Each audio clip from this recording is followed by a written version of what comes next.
Okay, so let us first correct the mistake I made. It was actually a very simple mistake. The derivation is quite simple, let's say, not the mistake itself. But you see, if you look at our definition of the pressure, okay, it is the average of the derivative of the energy of the earth state with respect to volume.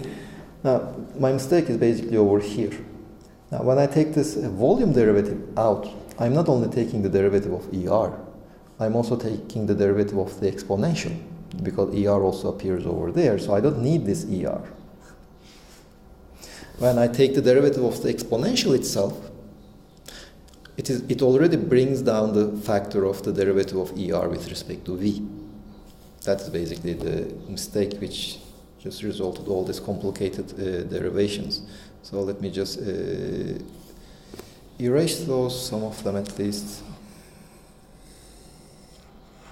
It's just a two-line derivation actually. Now you see this derivative over this sum over here, now without that ER factor, is actually Qn. So this is minus the derivative with respect to V at constant n and t of the logarithm of Qn. And we said that this logarithm of Qn is actually k times a over kt, right? Yes, a over kt.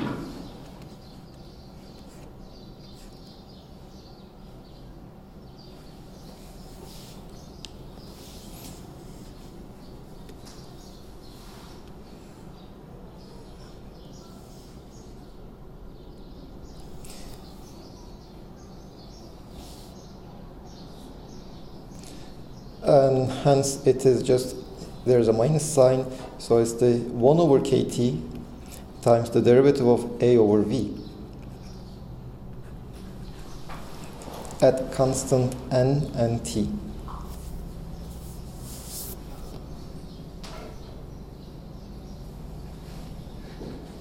So where did we get this extra kt now? Oh, of course, sorry. Now, when I take the derivative of this exponential, I don't just get the derivative of e, I also get a factor beta. So I have to multiply this, divide by beta, minus 1 over beta. So this is, here I have a 1 over beta. So here I have 1 over beta. Beta is just 1 over kt. So this is, okay, so let me see. There is a minus over here. This is that minus. This other minus is due, which cancels this minus over here, the minus of the exponential. So there is a minus over here. Kt cancels this beta minus dA by dV at constant n and t, which was nothing but our thermodynamic relationship. So basically, this logarithm of Qn satisfies all the properties of a over kt. So we can easily identify it with a over kt.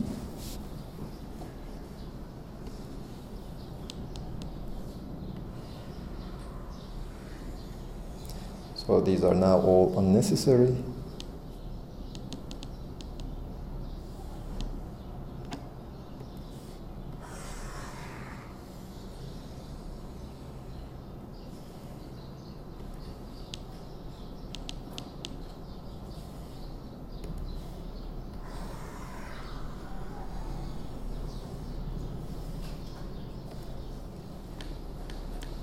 Okay, now let's go back to our discussion of the fluctuations in the energy. Now this is basically average of E squared minus U squared divided by U squared. Let's look at E squared. What is E squared? The average of E squared is the sum over R, ER squared times the probability of that state R, which is 1 over Qn ER squared e to power minus beta ER 1 over Qn derivative with respect, second derivative with respect to beta of e to power minus beta ER. This is what E squared is. You see, this is our Qn. Let me just rewrite it as 1 over Qn, derivative with respect to beta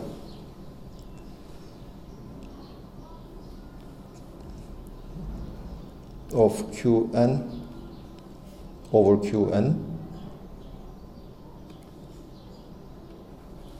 times 1 over Qn of derivative with respect to beta of Qn.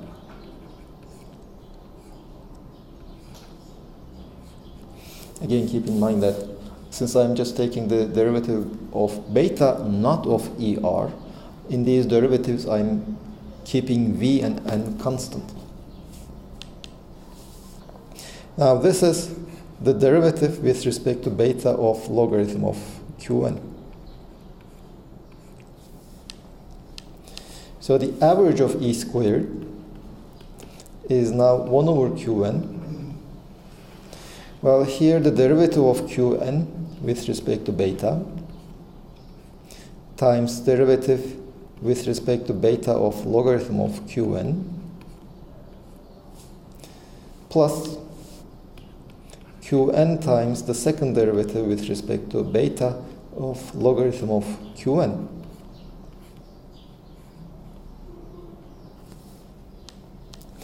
Well, let's look at the first term. The first term is derivative with respect to beta of logarithm of Qn squared.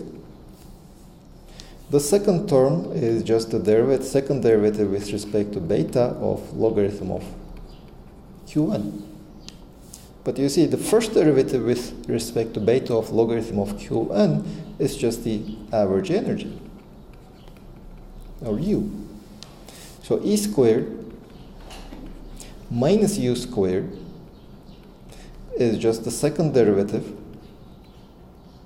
with respect to beta of logarithm of Qn. But logarithm of Qn is minus beta A. So E squared minus U squared is minus the second derivative with respect to of beta times A.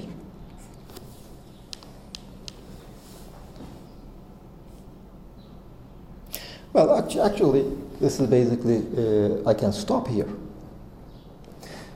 Now, why? You see, U, being an extensive property, is proportional to N. If I double your system, U is double. So U is a function of T, N, and let's say V. U, T, lambda N, lambda V is just lambda times U, T, N, and V. So if I just take two systems, two identical systems, the U of the combined system is twice. E squared, the average of E squared, energy itself being an extensive property, is proportional to N squared. U squared is proportional to N squared. A being U minus Ts, U is an extensive property, S is an extensive property, is proportional to N only.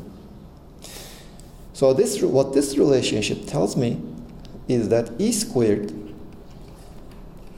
minus U squared, although E and U separately, they scale as N, this difference scales as, now E squared and U squared, they each scale as N squared, the difference scales as N. Which basically tells me that E squared minus U squared divided by U squared, this behaves like N over N squared, or 1 over N. The fluctuations of the energy around its most probable value goes to 0 as 1 over N. Or if you take the square root, 1 over square root of N.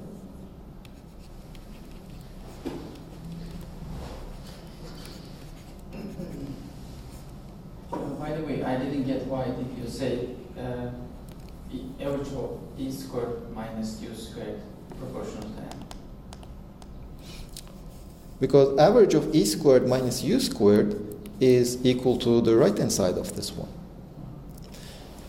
Beta is related to the temperature. If you scale the system, temperature does not change. Only A changes. Mm-hmm. Yeah, I see. So that difference, the E squared minus U squared difference scales the same way as A scales, which is n. So this n is because of this one, which kind of basically completes the proof I want. Okay, in the canonical ensemble, well, if we just summarize what we had actually shown, in the canonical ensemble, we said that, okay, the system's energy can change, but we can just ignore any fluctuations from the most probable value, which also turns out to be the average value. We can just ignore it, because any fluctuation is negligible. But if we ignore those, the system basically is a microcanonical system in the sense that its energy is fixed. So for such a system, you can actually use whichever one you like. You can use the microcanon. You can use the canonical ensemble for an isolated system if you like, or the microcanonical ensemble for a system in contact with a heat reservoir. So the results will not change. The deviations of the results that you obtain will basically go to zero in the thermodynamic limit when you take n goes to infinity.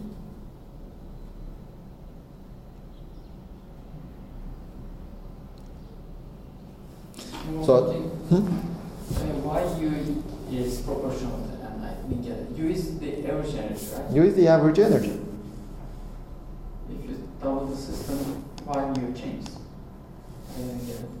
Well, let's say there's one person sitting there, has some energy. Let's say your average energy is U.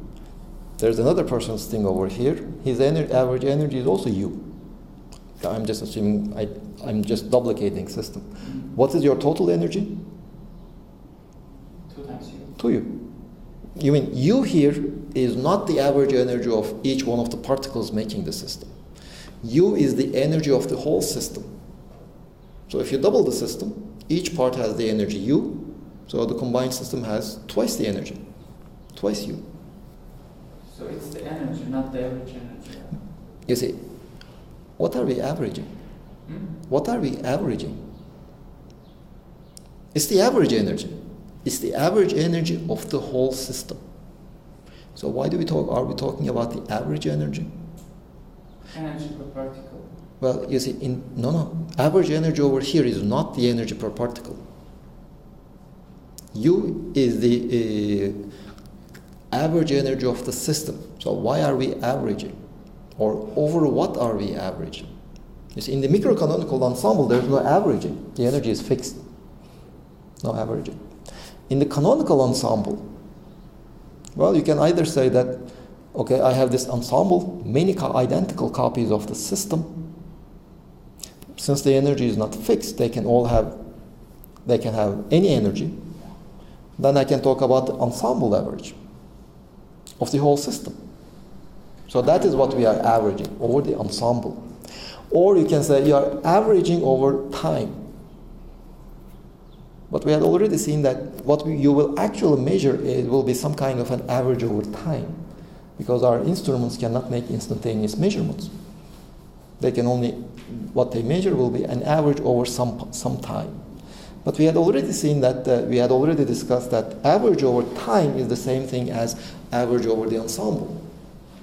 So that's what we are actually using. This average energy is the average over time, or the ensemble average. In fact, the reason why U is an extensive property is because the average energy per particle should not depend on the size of the system. So if you double the system, there are twice as many particles.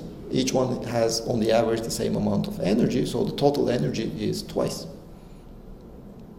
So the averaging that we are talking over here is, you can either say it's the time average or the ensemble average. It's not the average over each one of the particles.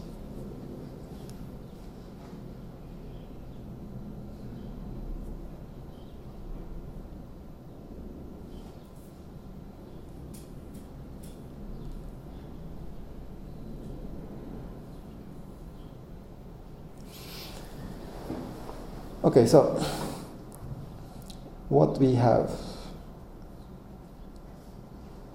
the partition function. In the classical system, we wrote it in the form dE from 0 to infinity of g of e to power minus s of e. We wrote it in the last lecture. We wrote it as, let's say, where was it? Yes, this is the discrete version, if the energies are discrete. Well, for most practical purposes, for macroscopic systems, the energy will not actually be discrete. So it will be mainly continuous. So we can just convert into dE from the ground state to the infinity of g of e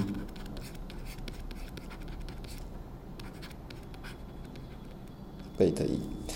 Here, this GE is the number of microstates having energy. E, in this continuum description, it is GE times DE, is the number of microstates having energy in the interval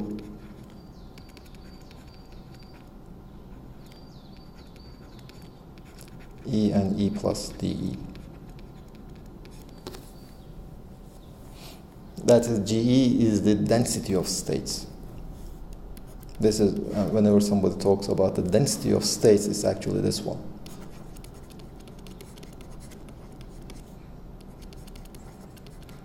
Let me also add the n over here, because it's the n particle density of states. So this is what we have for the partition function. Does this remind you of any transformation that you might have seen in your mathematical physics courses? Fourier transform. It's not a Fourier transform, but a very similar transform. Laplace? It's the Laplace transform.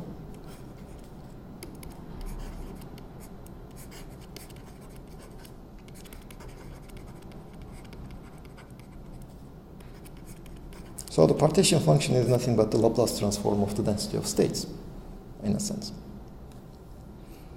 Do you remember the inverse Laplace transform?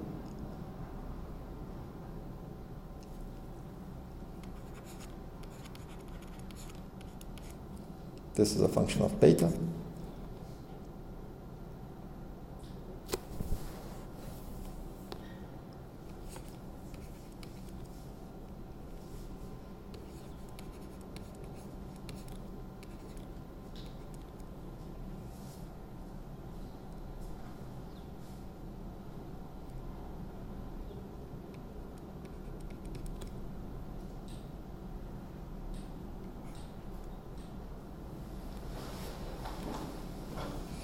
Well, let me just let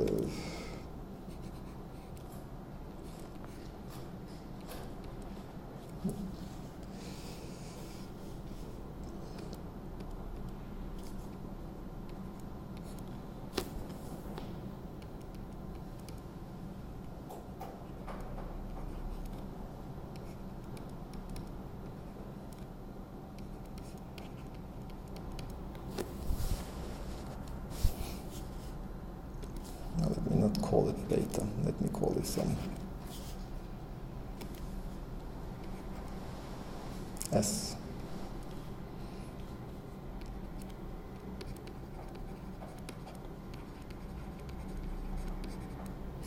Well, Qn of S might have some poles somewhere. This S minus S should be, well, you are basically integrating to the right of the real imaginary axis, parallel to the imaginary axis to the right of it. And you should be integrating over a line such that all the poles are to the left of that line. And this is the inverse Laplace transform. In some cases, it will be easier to evaluate the density of states. In some cases, it will be easier to evaluate the partition function. So you can just obtain one from the other one using this relationship. Now, we had already evaluated the partition function, for example, for the free ideal gas.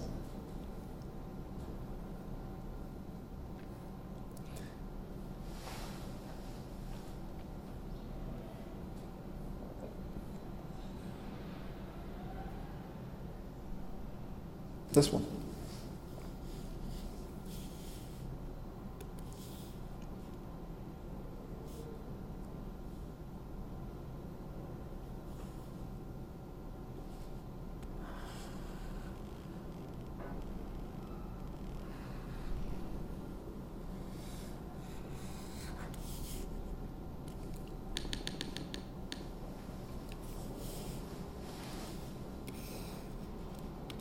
This is for one particle,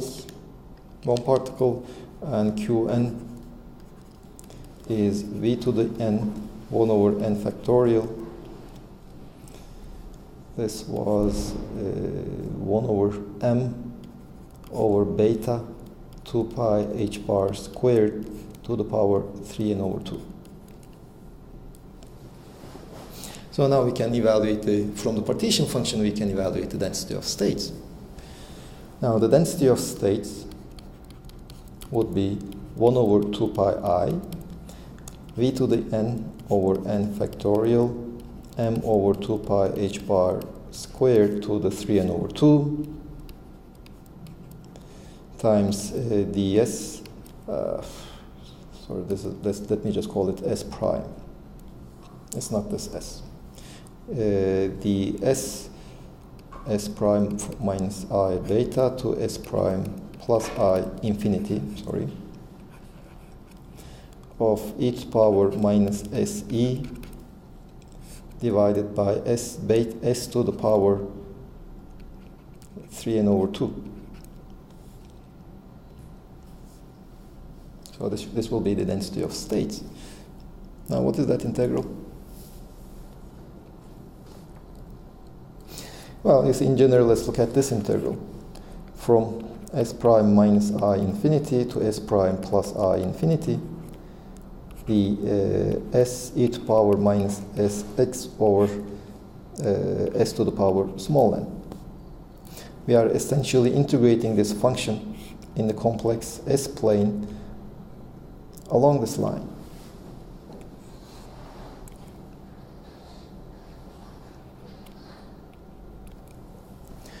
Now, where are the poles of my integrand? At the origin. So actually, s prime can take any positive value. It won't really be important.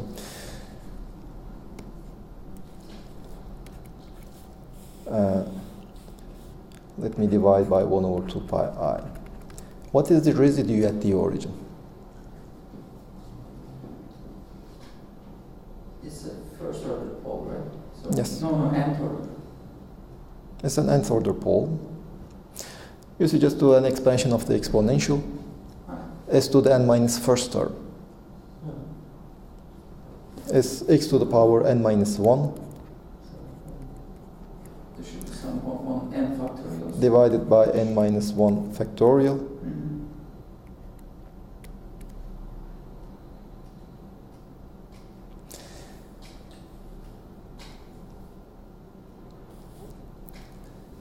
Now, of course, assuming that we are closing the contour at infinity such that it contains the s is equal to 0 point. Well, you see, it will depend on whether x is positive or negative. So it is equal to this one if x is positive and 0 if x is negative. Because if x is negative, we need to close it through the real s is infinity. We should close that integration contour towards the right. In that case, the contour doesn't contain the 0. If x is positive, we should close it such that it contains the 0. So there's this property.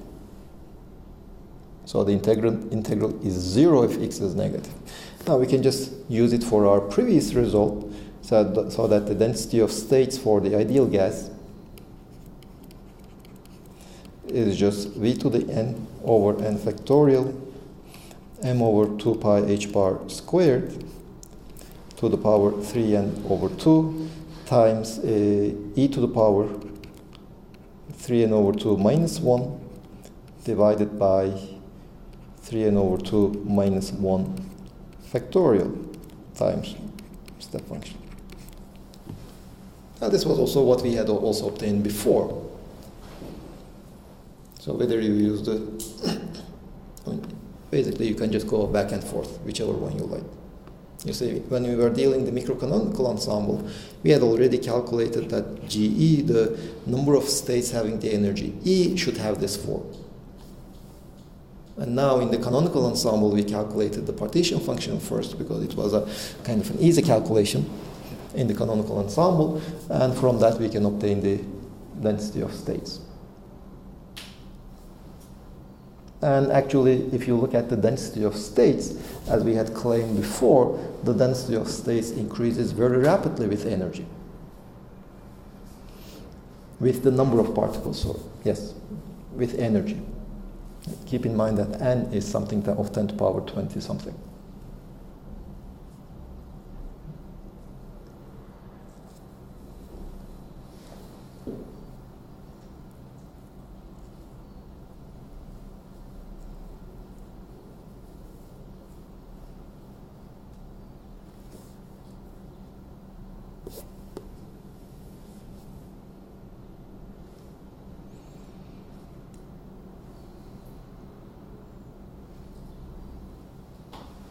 Questions? Well, basically for the rest of the term, we will be mainly playing with these techniques for different various systems.